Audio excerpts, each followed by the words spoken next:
Chapter 91 Mud and Rotten People, Part 2. Hello, Mr. Stark. Your uncle often mentions you to me. Stark rolled his eyes and said without any attempt to hide it. He also often talks about you to me, General Robert. He says you're a moron with only half a brain. The faces of the men in military uniforms opposite him darkened. Stark is in a bad mood right now. He just had a fight with Venom, that voracious symbiote that wants to eat people's brains wherever it goes, and it likes to drag Stark and slam him against the wall. Stark just bumped his head on Venom, and he's cursing the symbiote in his mind right now. Please have a seat, General Robert said, gesturing to a chair. No need. What do you want with me? If you have something to say it quickly. If not, I have to go back to do my experiments. These military personnel seemed completely unable to adapt to Stark's straightforward style. After all, their usual negotiations consisted of half an hour of pleasantries, followed by half an hour of rambling, half an hour of reminiscing about the past and dreaming about the future, 20 minutes of pleasant conversation, and finally 10 minutes of getting down to business. Stark had no intention of playing along. It wasn't that he couldn't learn to be accommodating, but he felt it was unnecessary. He didn't want to waste any more words with these people. In Stark's words, every word he spoke to them was a waste of time for the development of all mankind. Stark eventually sat down. Admiral Robert stubbornly continued at his own pace, launching round after round of probing against Stark. Stark had no desire to deal with him. Venom thought to himself, "You seem to hate him. Well, I can eat his head. No, eating the brains of stupid people will lower your IQ. Really? Certainly. Can't you just punch him? Cannot. Why? What happened to your stiff clothes? Strong armor? You mean my Iron Man suit? I want to wear that dress too. Do you still need to put on clothes? It looks interesting. No, you can't drive it, you'll ruin my suit. I can drive, trust me." At this moment, Stark heard General Robert say, "We are very sincere in our cooperation. I heard that one of your friends has recently been troubled by this, just like Obadiah. I sympathize with my old friend's plight. Coincidentally, the military has obtained a drug that can awaken brain activity by fully stimulating the nerves. Experiments have shown that it has a very good effect on comatose patients, and can make their brains wake up and regain control of their bodies." Stark raised an eyebrow and said, "So you guys do have some serious business to do after all." A lieutenant general walked in, saluted, and then two researchers placed a box on the table.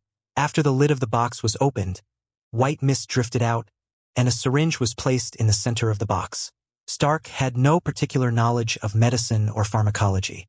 Just as he was about to lean closer to see what the syringe looked like, Venom suddenly excited him. He exclaimed, "This tastes good. Kill him. Take this stuff. It's delicious. It'll be useful to you. And to me too." Stark frowned and said, "What principle did you base your conclusion on?" "My genes tell me so." "Are your genes really reliable?" Stark sensed Venom growing increasingly agitated, even somewhat delirious. General Robert, seeing Stark flinch, said, "I know. Stark's not doing well right now. We'd be happy to help you, for your uncle's sake. We're even willing to provide you with this drug free of charge. The military is very interested in the nanotech armor you've developed. Of course, we don't want those armors. Our cooperation with the Osborn Group is progressing well, and the direction of bioarmor is equally promising. However, nanotechnology can give us the upper hand in information warfare and intelligence warfare. We can't afford to lose to others on these two battlefields. This is also for the safety of more soldiers. If intelligence is more accurate, there won't be so many casualties." Robert said, seemingly very emotional, "I know that Stark Industries isn't what those reporters portray it to be.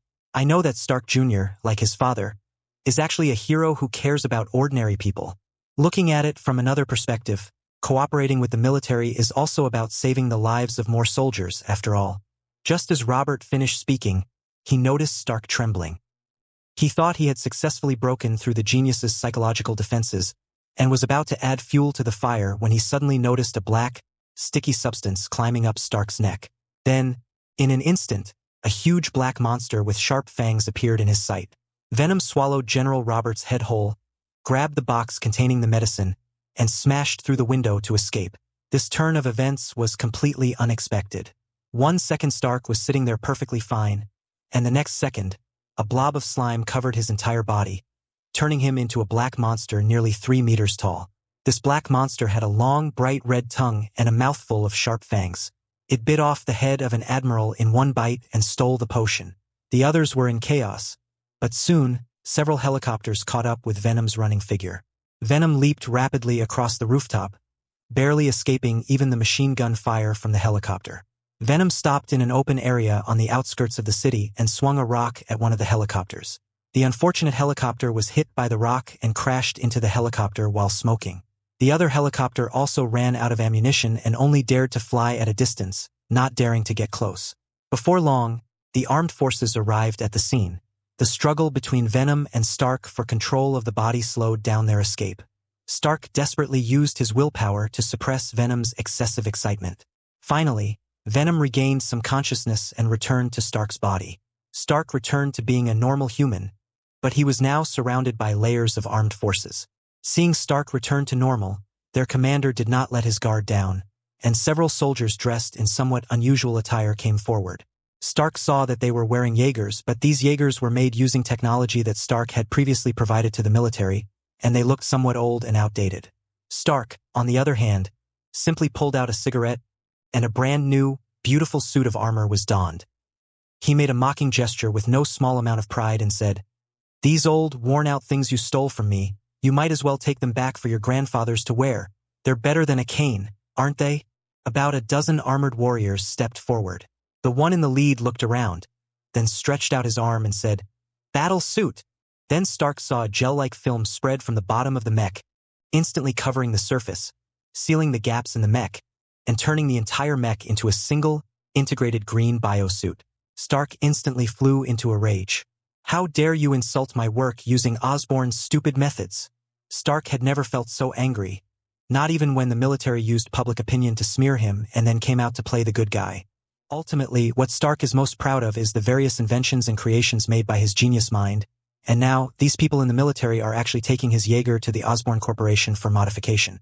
They even used a clump of sticky glue to turn his mech into an incredibly ugly biosuit. Stark was absolutely furious. He took a deep breath and asked himself, "Can you really pilot a mecha? They are definitely much stronger than them." "Oh well." Stark extended his arm, which was covered in metal armor, and said, "Suit." In an instant, black slime covered his entire body.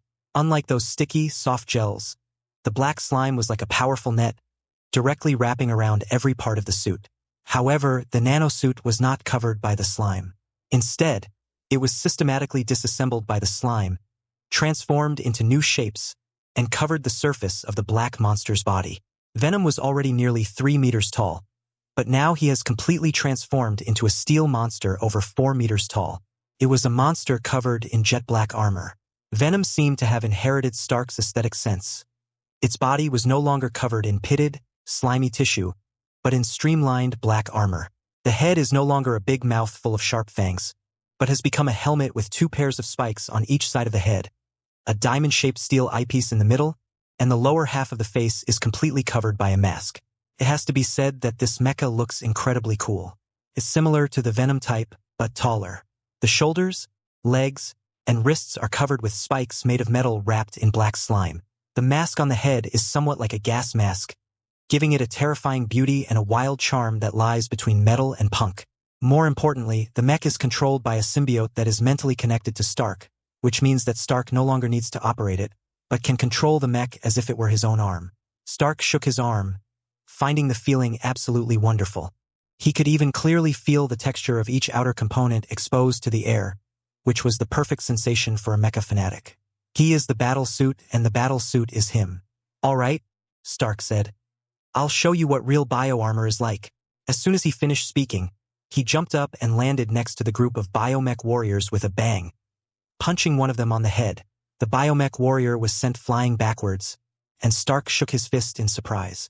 He doesn't know how to fight, and in the past he always relied on Jarvis's intelligent calculations to fight. But now, he actually feels like he is personally beating up his enemies with his fists. He has to admit, this feeling is really good. The massive black mech turned around and delivered another uppercut. The biomech warrior, who was only a little over 2 meters tall, was like a chick in front of this behemoth and was sent flying in an instant. These biomechs were originally created to counter Stark's Iron Man suit, not to deal with a biomech monster that was over 4 meters tall. The bioslime originally equipped on their armors to restrict Stark's movements, the Echo Field to track the Iron Man suit's flight path, and the biogelatinous joint modifications to enhance flexibility are all now useless. The Venom armor is completely unaffected by these. Slime eruption tears them apart. Echo Field, useless. Flexible gelatinous joints, one punch and they all fall apart. The Venom suit's fighting style is completely different from Stark's. To put it bluntly, this symbiote's fighting style is also just wild, unpredictable punching.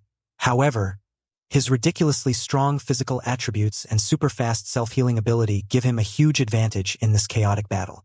Before long, Stark had defeated the group of biomechanical warriors. However, the military's heavy weapons soon arrived, and the Venom-armored warrior leaped onto a nearby tall building and began to run wildly again. Once he had shaken off all pursuers, Venom instantly shrank back into Stark's body, and the nanotech armor returned to him. He looked down at his 2 intact arms and the still new metal of the armor, and said, "Not bad, thank you, Muddy. You're welcome, you jerk." Chapter 92: A Terrible Story, Part 1. The hands of the pocket watch turn backward, and the camera begins to rewind time. When the lizard man fell from the top of Stark Tower, Dr. Connors only remembered the whistling wind in his ears, and gradually, he recalled the sound of shrapnel flying past his ears as well. With the immense pain of falling to the ground and a sea of bright red before his eyes, Connors felt as if he were in a dream. Many years ago, he was just a newly enlisted military doctor. Like all young people of that era, he firmly believed in the principles of protecting the country.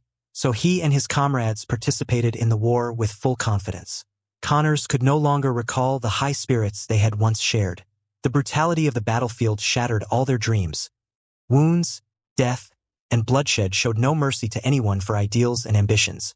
When Connors returned to his hometown, he was a battered and bruised loser.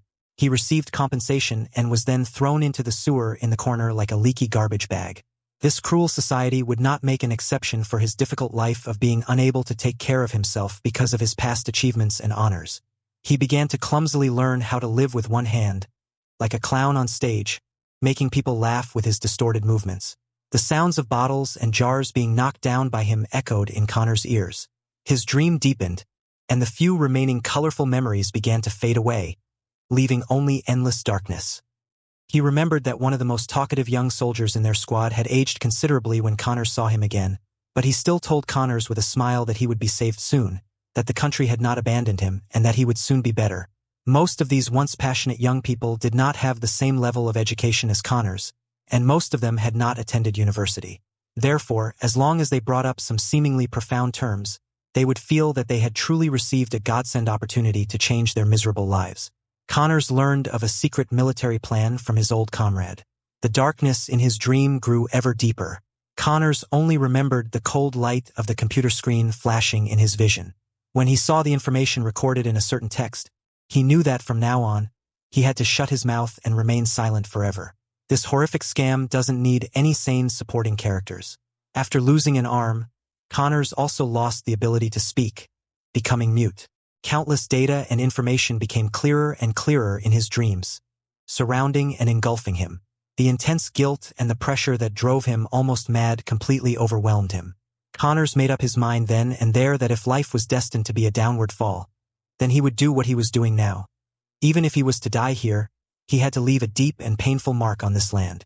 The last word that remained in his consciousness was the name he could not forget, even in so many silent nights: Project Desperate. The cold light from the computer screen shone on Peter's face as he searched for information in the laboratory that Dr. Connors had once used in Stark Tower. After Dr. Connors was rushed to the hospital, Peter was overwhelmed with guilt. He knew that the problem must lie with the serum that Dr. Connors had been researching.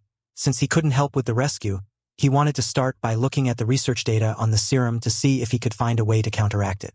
Although Dr. Connors withdrew from Stark Tower with his data, the research results from this collaboration belonged to the Stark Corporation and the military, and some of them were still stored in the terminal data recording equipment in Stark Tower.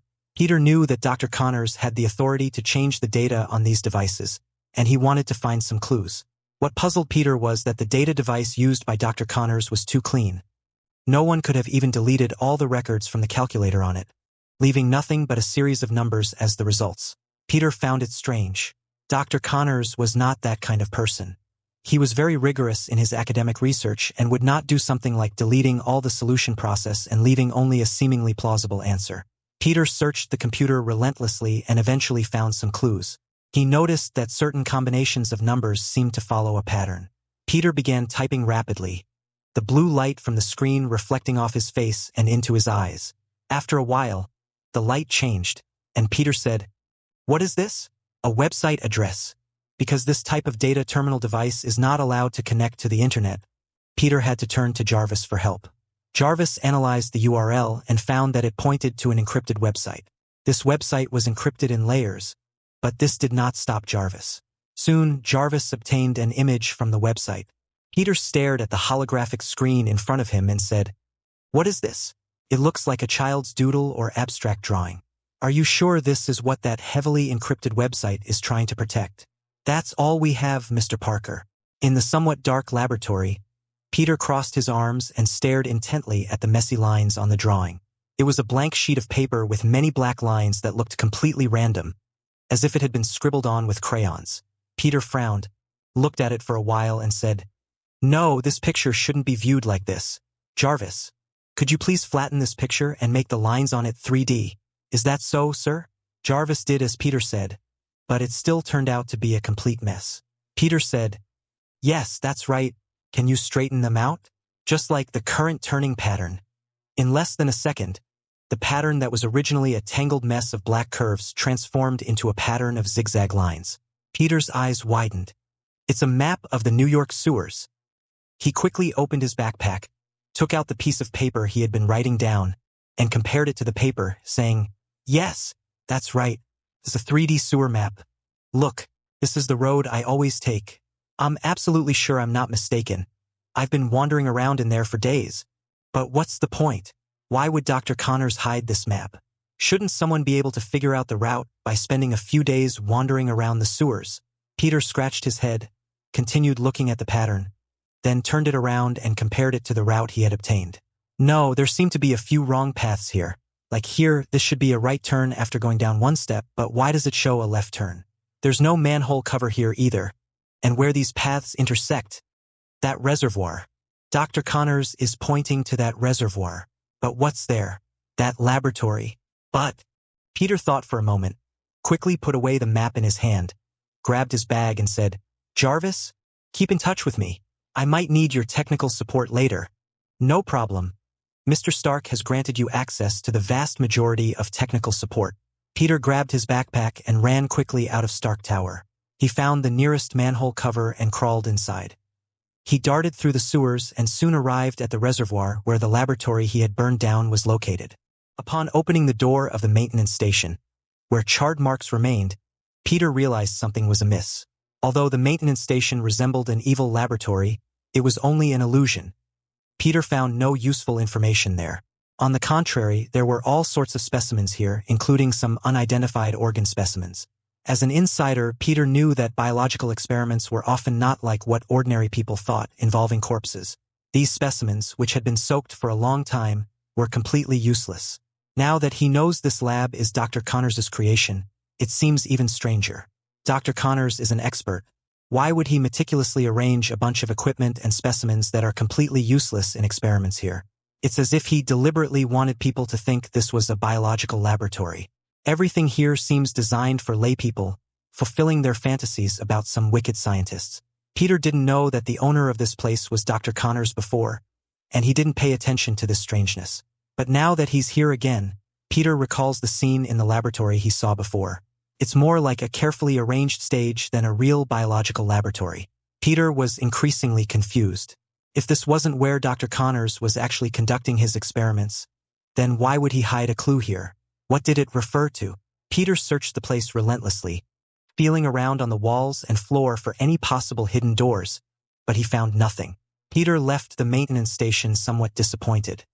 He suddenly noticed that the moss at the entrance of the maintenance station had also been cleaned, and some white powder was left in the corner.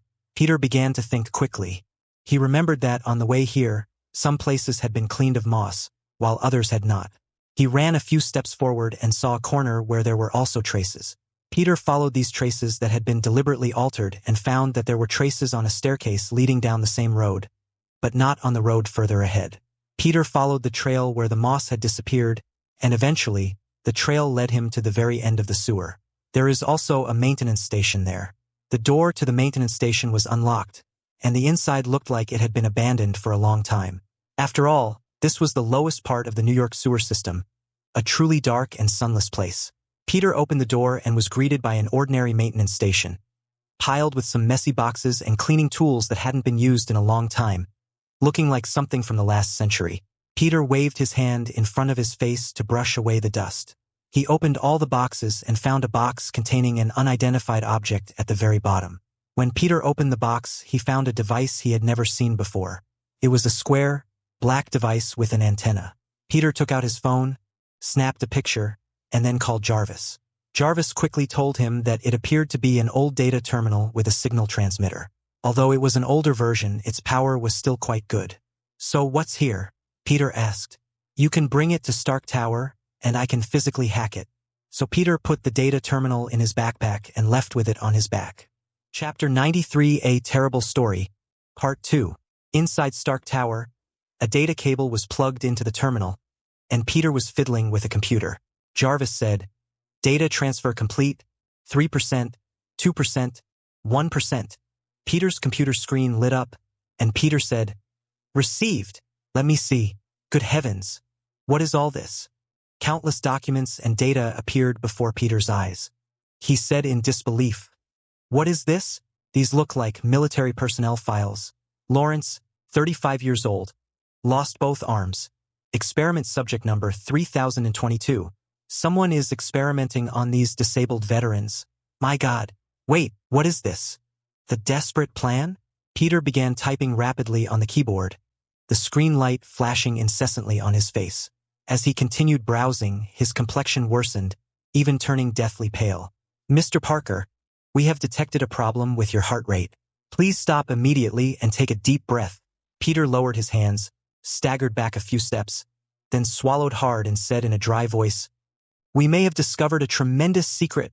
Then he shook his head left and right, looked around and said, "Jarvis, make sure this device can't connect to the internet and protect the data here. I'll be back in a bit." His voice was trembling, indicating he was very nervous, but he still managed to calmly arrange everything before grabbing his bag and leaving the building. When Schiller saw Peter, he had never seen Spider-Man look so pale. Peter usually looked a little haggard when he stayed up late, but now his lips were almost bloodless, his body was trembling, and he seemed a little lost. Before Schiller could speak, Peter blurted out as if reciting lines, "Listen, doctor, let me finish. I'm afraid I won't remember it later. Just now, I received all the information about a secret project from Dr. Connors, but I can't copy it or write it down in any way because it's too terrifying. If it gets out, the consequences will be unimaginable. So now I can only tell you about this plan verbally. It is called the Desperate Plan, and it is a plan prepared by a group of high-ranking military officers, led by General Robert, from the Tartu faction of the military." Peter could tell he was reciting information, but thanks to his extraordinary memory, he recited it fluently. He continued, "This is a project aimed at stimulating the body's superhuman regenerative abilities to create super soldiers. Their goals include rapid wound healing, limb regeneration, removal of muscle limitations, and turning every soldier into a super soldier who is devoid of pain and emotion. Currently, the plan is still in its early stages, but 16 soldiers have already participated in the experiment. They are all veterans who have lost limbs or been seriously injured on the battlefield. 3 of them were Dr. Connors' comrades in arms. Because of Dr. Connors' achievements in biology and bionics, he had been in contact with the military, but he concealed his computer science training from them. As a result, he stole most of the project's data in his collaboration with the military. It was because he wanted to save these soldiers that Dr. Connors kept researching lizard serum. He didn't have the power to stop the military from continuing this program. He just wanted to use his research results to turn these soldiers into healthy, normal people in advance, so that they could be spared from participating in this experiment. According to the research progress report of this project, Dr. Connors was a step too late. This group of disabled veterans had already received the first injection. This is why Dr. Connors was so eager to complete the serum. But it was precisely because he was too hasty and did not conduct the final safety test that he turned into a lizard monster Peter finished speaking in one breath, and Schiller saw that he was almost unsteady on his feet. He first helped Peter to the sofa, poured him a glass of water, and Peter drank a few mouthfuls of water before he breathed a sigh of relief. Schiller then took out a heart rate monitoring bracelet and put it on him. Schiller discovered that Peter's heart rate was indeed a bit off. For a spider-mutant superhero to be so nervous that his heart rate was irregular, Schiller could already imagine what Peter had seen in those documents. Peter seemed to be greatly shocked. The materials were not all dry experimental data. Many of the pictures were of human experiments, which, in short, contained extremely inhumane content. After drinking the water, Peter still felt a bit nauseous. Those pictures were far more horrifying than any of the bloody injuries he had ever seen. He had never seen anything so terrifying in his life. As Peter ran to the toilet to vomit, Schiller asked gray mist in his mind, "Are you sure there's a symbiote that also got into Stark? When did that happen?" "I don't know, but it must be one of my kind. I can recognize them." Schiller thought for a moment and concluded that the symbiote that could possess Stark at this time was very likely Venom. After a while, Peter returned, his hands still trembling slightly. Peter said, "Doctor, we have to find a way to stop this experiment. If it continues, they will destroy the whole world. Moreover, those soldiers are heroes who have given everything for their country. They cannot." Peter seemed to recall those images again, and his expression grew increasingly grim. Schiller said, "Don't think about it anymore. I'll give you a simple hypnosis session later, and then you can go upstairs to sleep." No, I have to think of something. I can't let these people get away with it." Peter kept muttering to himself, his mind somewhat dazed. For a 16-year-old high school student, facing such a cruel reality, and being suddenly subjected to such a huge shock, Peter was clearly somewhat overwhelmed. "Jarvis, are you there?" Schiller asked Peter's phone. "I am here, sir." "All right. I know I may not have access to Stark's private information, but I still have to ask you, did the military invite Stark to participate in the negotiations?" "Sir, you do have access. Mr. Stark has granted you level 2 access, which includes the ability to access all external information." "Indeed. I have received 7 messages from different communication bands within 5 days, most of which are invitations to Mr. Stark to meet at a military base." "So what's Stark's attitude?" "I cannot know, nor can I disclose." Schiller said, "The military has no leverage right now. These invitations are just a test, because they know that even if they call Stark over, they don't have enough leverage to get what they want. In that case, we'll give the military a bargaining chip." Peter was a little confused. He'd never been a big fan of these kinds of things, but he still tried to think it over and said, "What does this have to do with stopping that plan? Wasn't this plan orchestrated by the military high command?" "Yes. Dr. Connors' files say there's a faction within the military high command called Tartu. They seem to be a political alliance, led by a general named Robert. These people are different from traditional old-school officers. They believe future wars will be wars between superhumans, so they've been trying to get the military to increase investment in training super soldiers. It was them who devised that terrible, desperate situation plan, using wounded soldiers as test subjects." As Peter spoke, he began to gag again. If this plan were just a regular surgery, it wouldn't be so bad, but it was a chemical modification program. The wounded soldiers who received the injections would become all sorts of different people, which brought an unparalleled shock to Peter's worldview. He couldn't understand how such a devil could exist in this world, turning his fellow countrymen into that kind of being. Moreover, they were all soldiers and should have been comrades in arms. Peter realized for the first time that even within the same group, the exploitation of the lower class by the upper class was endless. After squeezing out all their value, they would not even let go of the remaining scraps. There were such devils in this world who only cared about their own interests. Let me think, it's probably these Tartu officers who want to acquire the mecha technology, right? After all, the other old generals probably prefer to get more missiles or something. I want to arrange for Stark to meet these people. Of course, Stark will definitely not want to meet them, but if the military insists on it so much that Stark gets annoyed, he should be able to go and deal with it," Schiller said, stroking his chin. "Logically, that should be the case," Peter said. "But what's the benefit of bringing Mr. Stark with them? Mr. Stark shouldn't be killing anyone, right? Besides, Mr. Stark is drunk right now, so we can't tell him about this plan. And even if we did, Mr. Stark can't kill so many people on a military base, can he? Indeed, Stark is not capable. Even if he knew about the plan, he wouldn't resort to violence to kill the masterminds behind it. He's not that kind of person. But we don't need to care about the process, as long as the result is right. What are your plans? You don't need to know right now. Come on. Close your eyes, take a deep breath, and feel every sensory organ in your body from top to bottom. Soon, Peter gradually relaxed and fell asleep. When he woke up the next day and went downstairs, he found Schiller fiddling with a syringe. Peter was curious and wanted to go closer, but suddenly his spider sense went off. Peter took 2 steps back and said, "What are you doing? This thing looks dangerous." "It is indeed dangerous, but I need you to transport it later." "Where to send it?" "Dr. Connors is in the Stark Tower lab, and Jarvis told me that the military will be coming today to collect the remaining results of that medical collaboration project, which will become one of the outcomes. Of course, before that, you need to fabricate a plausible experimental report for it." Fabricated? Where's the original experimental report for this?" "He was admitted to a mental hospital along with his inventor." Peter pursed his lips and said, "So, this is actually a counterfeit product? But it works well, and that's all that matters. So what kind of lab report is it?" "You should describe it as a drug that can stimulate people's nerves and activate brain activity. If it doesn't do this, then what does it actually do?" "Actually, it's for this purpose, but the side effects are quite significant. However, it's okay, no one will actually use it. It's only needed to provide a small stimulus to an alien creature."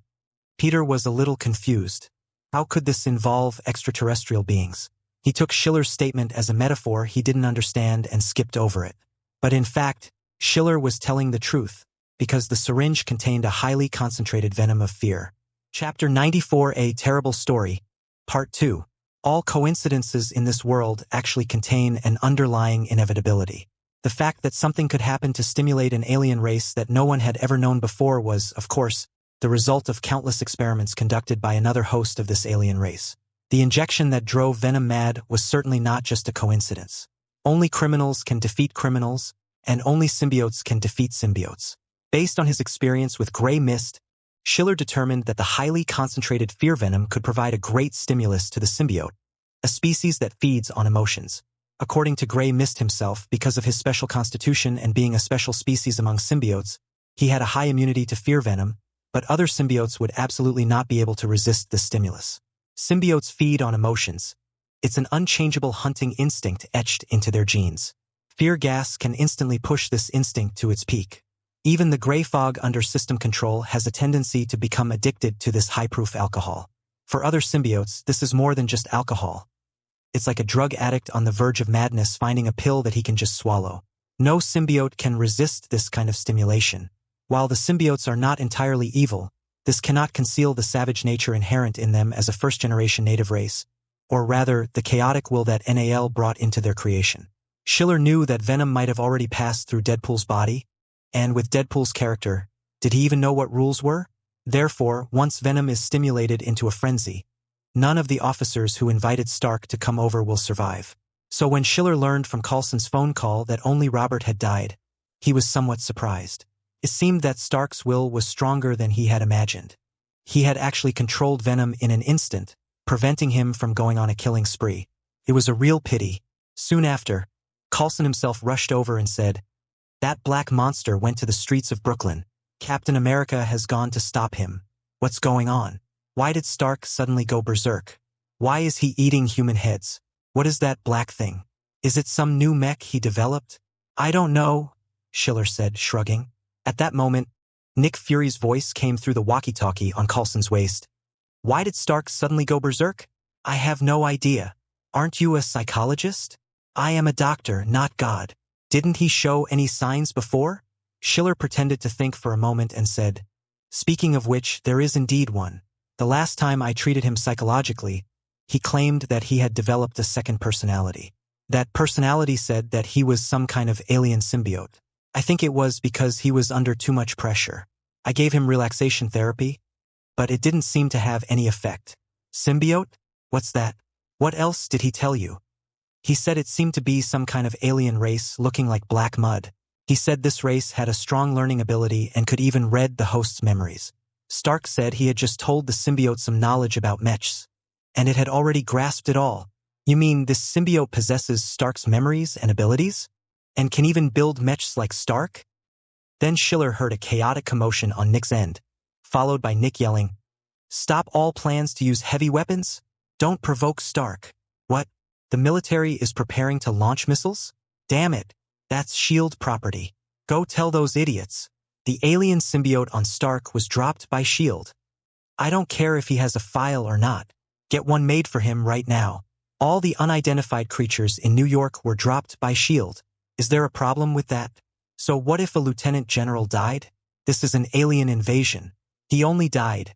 I'll consider him a martyr. I'll pay his compensation. Make them stop. If they harm a single hair on Stark's head, I'll swallow their entire military budget. After hanging up the phone and Coulson left, Peter said, "So General Robert is dead? How did he die? What happened? And what happened to Mr. Stark?" "It's nothing, but I think you have something to do now." After saying that, Schiller picked up the phone again and called Steve. Steve's end was also in chaos. Captain America was yelling at the top of his lungs. What the hell is going on? Why is Stark Jr. going berserk? He's jumping around in Brooklyn. And what's that black suit of his? Good heavens. Those two are never giving us a moment's peace. Captain, I remember you said before that you always wanted to beat up Stark Jr., but you never had the chance. Now the opportunity has come. What's the meaning? Simply put, the current Stark isn't Stark anymore. He's been infected by an alien creature that escaped from S.H.I.E.L.D. This alien creature constantly triggers negative emotions in humans. A couple of days ago Stark was driven to the brink by the military, and this alien creature bit off an admiral's head. Stark must be feeling great right now. After all, he's been wanting to get rid of those guys for a long time. This emotion has been exploited by the symbiote, which is why Stark is now extremely arrogant. Alright, no need to make it so complicated. Just tell me, if I go and beat him up now, I'll actually be helping him break free from that alien creature's control, right? Yes, this is a great thing. You can't just sit by and watch your nephew be controlled by this evil creature. Can you? He should thank you. No sooner had Schiller finished speaking than a dull thud of a shield slamming against the other side came from the other end. Steve shouted, "Look here. I'm your uncle, no, not yours, but that kid Tony's." Schiller put down the phone, looked at Peter and said, "Now you have two choices." "I choose to help the captain," Peter said decisively. "Aren't you going to reconsider? Stark's been pretty good to you, hasn't he? But I also feel obligated to help Mr. Stark break free from the control of that evil alien creature," Peter said obediently. "Okay, they're on the easternmost street in Brooklyn. Good neighbor Spider-Man. Let's get going." Before long, S.H.I.E.L.D. and the military realized just how much destruction could occur when three superheroes were fighting each other. Although Peter said that he didn't dare to go all out. He mostly used spider silk to interfere with the Venom suit's movements. But Steve was not polite. He hit Stark with shield after shield, making Stark, who was wearing the Venom suit, dizzy and disoriented. Stark didn't lose control for no reason. After Venom snatched the box, he swallowed the fear gas inside in one gulp. Once Venom was high, Stark couldn't control him at all. Simply put, it was like an alien creature was acting crazy while drunk. Although his host tried very hard to control him, it was difficult to stop a crazed drunkard from the outside, let alone from the inside. Stark could only try his best to drag Venom to a less crowded area. If he were to go berserk in Brooklyn, one of the most densely populated neighborhoods, who knows how many people would get injured. However, it's already quite an achievement that he can barely control the direction of the Venom's movement. Expecting him to bring the Venom back into his body is impossible. Although Captain America was beating up Stark like Spider-Man, he didn't have any particularly powerful lethal weapons. The military brought in several armed helicopters, and large-caliber machine guns kept strafing Stark, clearly intending to kill him. Sometimes when grenade launchers came flying, Steve had to help Stark block them. The three of them fought for a long time without any clear winner. At that moment, Schiller went to the rooftop of the nearest building, then pulled out a strangely shaped speaker from somewhere and said into the phone, "Jarvis, are you sure your emergency wake-up device can reach the decibel level you mentioned?" "Actually, it could go even higher, sir." "No, there's no need. Didn't you use this kind of sound wave to expel the symbiote inside Stark before?" "Indeed, based on the symbiote's reaction at the time, I am certain that this will be an effective action." "Okay, I'll leave first. Once I signal you, you can immediately activate the emergency wake-up procedure." Schiller vanished in an instant. He needed to stay far away, since even the gray fog was afraid of this thing. After a while, Stark, wearing a huge black suit, landed on the ground of the street. Several armed helicopters behind him took turns firing, sending stone chips flying. Captain America and Spider-Man followed closely behind, trying their best to subdue this big guy. Before Stark could jump away from the block again, a huge burst of music came from the rooftop. To put it bluntly, it couldn't be called music anymore. It was more like a sonic weapon. The ground shook violently, and the black monster in the middle of the road began to tremble wildly. Then, in an instant, Stark let out a violent scream, fell to the ground, and returned to his normal human form. The black shadow flashed and disappeared. The surrounding armed forces immediately surrounded them, but Peter was faster and grabbed Stark and carried him away. By the time S.H.I.E.L.D. arrived, both Stark and the alien were gone. When the military personnel saw the S.H.I.E.L.D. agents there, they realized that this might all be a conspiracy by S.H.I.E.L.D. As we all know, the feud between S.H.I.E.L.D. and the military has reached its breaking point. Robert has even publicly accused Nick Fury on multiple occasions. Could this be an assassination attempt against Admiral Robert, orchestrated by the cunning director of S.H.I.E.L.D.? Nick didn't respond at all, but he felt that it was very likely that the military had taken the alien creature. He had to force them to hand it over. He absolutely couldn't let them discover that this alien creature possessed Stark's memories and abilities. Otherwise, the military's expansion would be completely out of control. Upon learning that this creature was an escapee from S.H.I.E.L.D. and had even killed one of their generals, the military naturally wouldn't stand idly by. They demanded an explanation from S.H.I.E.L.D., but Nick Fury, in order to protect the secret of the alien creature, refused to respond. The two sides immediately went to war, neither willing to back down. Meanwhile, Schiller was standing in a ward at the Presbyterian Hospital, next to an exhausted Strange with large dark circles under his eyes. Schiller said to Dr. Connors, who had just woken up, "Doctor, good news. I'm not dead yet? That's good news." "No, there is even better news. You are not dead, but General Robert is dead." Connors? Meanwhile, Stark was taken to the rooftop of Stark Tower by Peter. He was still somewhat confused. After all, Venom had been shot out in one go, and Stark had no idea what had happened. With a soft sound behind him, Stark saw Schiller appear behind him, holding a glass jar containing a clump of black slime. "So this is what he looks like. Indeed, you're a lump of mud. Much like you when you're drunk." Stark lit a cigarette and said, "What exactly was that injection? Why did it drive him crazy so quickly?" "You discovered it? Of course, if you use your brain, you'll know that nothing in this world is that coincidental. The military just happened to develop a drug that happens to stimulate alien creatures from some unknown star system. That general wasn't lying to you. This kind of thing can indeed stimulate the brain." "That?" Before he could finish speaking, Schiller shook his head and said, "It's unlikely. Obadiah's situation is too complicated, and this stuff has strong aftereffects. Your uncle is too old to withstand this kind of stimulation." Stark looked somewhat disappointed. "But it's not impossible." Another voice rang out. Stark looked up and saw Dr. Connors walking out of the rooftop door. He said, "I can extract the beneficial parts of this strange medicine and perhaps turn it into a treatment for neurological diseases." "What exactly is going on?" Stark asked. Dr. Connors stood opposite him and said, "I have to say that the media reports about you were indeed wrong. Although you are a bad person, at least you have a sense of justice. I apologize for the damage I caused at the Stark Group building." Stark paused for a moment, about to ask something, when Schiller said, "Let's not stand here in the wind. Let's go talk over there. You'll see how interesting this story is." As the sun gradually set, the lights on the streets of Hell's Kitchen went out. In the psychiatric clinic, Dr. Connors and Peter went upstairs to rest, while Stark, having heard the story, became drowsy. "So you know now, the symbiote was the one who killed, and the person who died deserved to die. Are you worried that I'll feel guilty and conflicted about this?" "No, I won't. I only regret not letting that piece of mud chew on it a few more times." "How does it feel to get rid of the mud?" Stark fell silent, and slowly closed his eyes. Perhaps geniuses are always lonely, but he didn't want to admit that he was so pathetic that even knowing an alien was not trustworthy. He still craved the feeling of someone understanding him and being able to accompany him. "A great story?" Stark muttered to himself. No. A terrible story, utterly terrible. He thought that there wasn't even a perfect hero like in traditional stories here. A mess caused by a lump of mud had dragged out a bunch of rotten people. But this terrible story gave him a good night's sleep, something he hadn't had in many days or even years.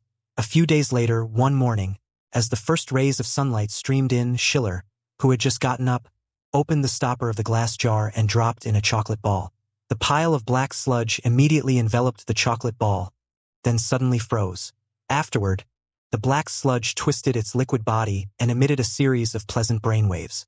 On the bedside table, a gold and red candy wrapper glittered in the morning light. Today's 10,000-word update is here. The dual timeline is a real headache.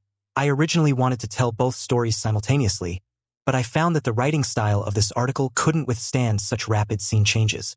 If I wrote it along a single timeline, cutting it to both sides would definitely make it fragmented.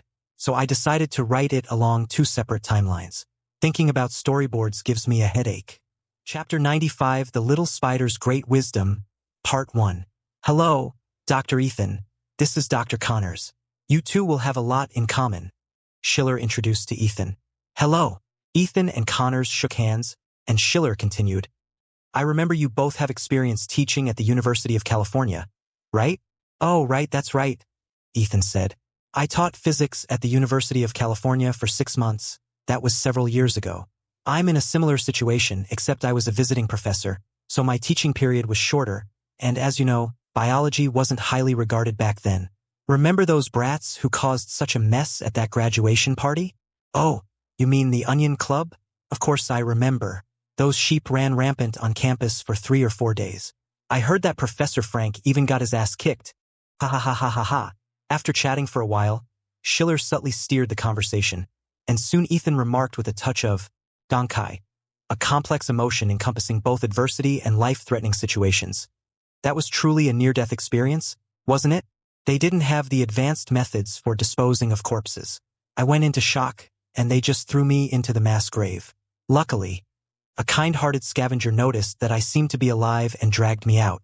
Afterwards, Stark sent people to find my body so they could bury me, and that's when they discovered I wasn't dead. It's all thanks to him. That place lacked medical care and medicine. If Stark hadn't sent someone back to find me, I probably wouldn't have survived more than 2 days. Dr. Connors shook his head and said, Why would you give up a perfectly good professorship to go to that place? Afghanistan is a complete graveyard. Even regular troops wouldn't fare well there. Ethan sighed and said, There was supposed to be a secrecy clause, but there's nothing to hide now. It's related to a military plan. Connors's fingers tightened. He glanced at Schiller, who exchanged a look with him, then coughed and said, Coincidentally, we've also recently discovered a military program involving human experimentation. That doesn't matter anymore, Ethan said. I did everything I could to stop the inhumane things happening here. Otherwise, I wouldn't have been left alone in that godforsaken place. The group continued chatting, and Schiller gradually learned from Ethan about his miraculous survival. Ethan is a physicist who was supposed to be conducting a secret experiment in Afghanistan with the military. However, things went wrong during the experiment, and Ethan seems to have sabotaged some of the experiments, causing them to fail. When the military withdrew, he was left alone in Afghanistan and was subsequently captured by the group that captured Iron Man. When the group heard that Ethan was a PhD in physics, they wanted him to make weapons for them. This led to the plot of Iron Man 1, except that Ethan didn't die in the end and managed to escape. This resolved the question in Schiller's mind. Logically, Stark should have been very keen to close the weapons manufacturing division. But the Stark he encountered changed his mind after only a little persuasion. Schiller knew that he was just a psychologist, not God. How could Stark change his mind so easily? The reason is that the key element of Dr. Ethan's death was missing from the stimulus given to Stark. Therefore, although Stark reflected on the fact that his creation of weapons might harm more people, he was not as obsessive as in the original work. This led to Schiller only needing to give him a little advice before he changed his mind. Otherwise, no matter how much others tried to persuade him, Stark would not have turned back. Schiller briefly told Ethan about the recent events concerning Stark. Ethan was somewhat saddened, but in the end he said, No matter what, his uncle who grew up with him is not dead. He is not alone. He still has family, which is a good thing.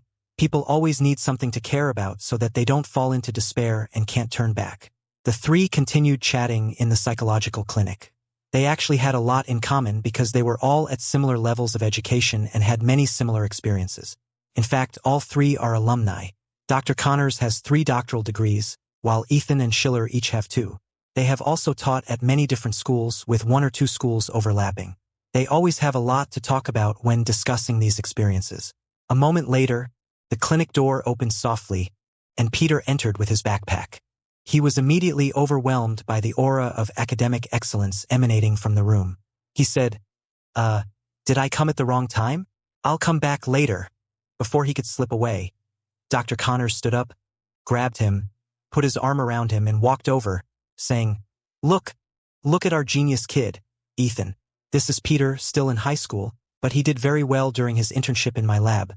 No worse than any of the graduate students I've supervised." "Peter, this is Dr. Ethan." "Hello, Dr. Ethan." Just as Peter was greeting them, Steve walked in, holding a hot dog. He hadn't met Connors yet, so Schiller introduced him. "This is Dr. Connors, a doctor of medicine, pharmacology, and biology. Dr. Ethan, a doctor of mathematics and physics. And as for me, you probably already know me, a doctor of psychology and philosophy." Steve opened his mouth, then nudged Peter's arm with his elbow and said, "There are 7 doctors in the room now, right? There are only 5 of us in total. On average, we each have more than one." Steve winked at Peter, who smiled and whispered, "I'm going to get 2, no 3 PhDs in the future, so the 5 of us will have 10 PhDs, which is 2 on average each.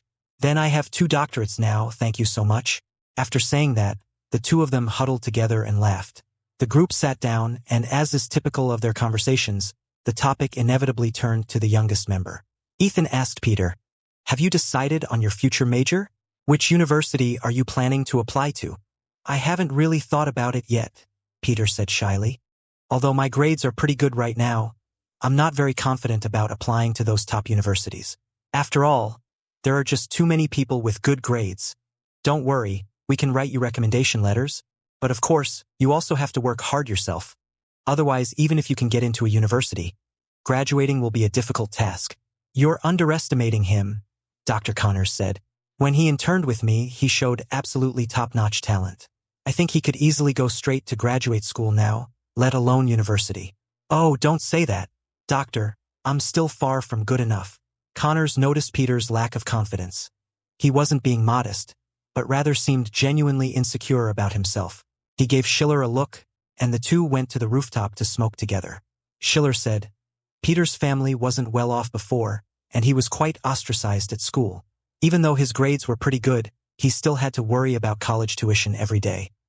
His uncle is a good man of average ability. I know it's the same again. I've seen many students like this. Most of them lack self-confidence. Peter's problem is more serious, you know. He's Spider-Man. He puts all his hopes for realizing his life's value into his identity as a superhero. We're all trying to correct him and encourage him to be more of Peter Parker. But you also know, suddenly having such great power and being able to use that power to help others, of course he'll do it." Schiller said, "You can't preach too much to people of this age, or use any professional knowledge to help them understand the balance between 2 identities. They don't have that much self-control. They will rely more on whichever identity gives them a greater sense of accomplishment. That's such a pity. I don't want him to become someone who just wanders around and fights with street thugs. He's very talented and smart, and he could have achieved much more." As they were talking, Schiller noticed a wisp of smoke rising from the horizon, followed by a tall figure. Schiller squinted and looked closely, and realized that it seemed to be a monster. Schiller stubbed out his cigarette, threw it on the ground and stomped on it, then said, "Let's go back first. Something's happened." He had just gotten downstairs when Stark called, "There are monsters in the East District. Go ask Dr. Connors if he has any clues." "Dr. Connors? Why ask Dr. Connors?" "Because this monster looks a lot like an iguana. I think it should be in the same family as lizards, right?" At this moment, Dr. Connors also saw the scene in the distance through his binoculars. The creature jumping around in the city was a monster with fiery red skin. Unlike ordinary lizards, it looked more like an iguana, with sharp spikes on its arms and head, rougher skin, and layers of throat pouches under its neck. Dr. Connors swore, put down his binoculars, picked up his coat, and was about to leave when Peter grabbed him and said, "Doctor, where are you going?" "Go to the Stark Tower lab." "Oh right, Schiller. Get him to grant me access. This is very likely a product of that military project. I need to figure out how to deal with this problem. No, getting from here to Stark Tower might take us through that affected area. You're just an ordinary person, so I'll take you there. How are you planning to get me there? Make me swing around in the air like you? That stupid monster will definitely chase after us and bite us." Connors put on his coat, strode out of the clinic, and Peter followed behind. Connors walked to his car and said, "Let's go. Get in." Peter immediately sat in the passenger seat. However, he soon regretted it because he forgot that Dr. Connors, like Steve, was a veteran. When the car arrived at the Stark Tower, Peter squatted on the ground, holding onto the bumper, and almost threw up. The monster's destruction didn't even affect them. They couldn't even see their taillights. Dr. Connors said, "When I had both hands, I could drive a car for more than 10 kilometers while being bombed by 6 bombers. He is far from being able to do that."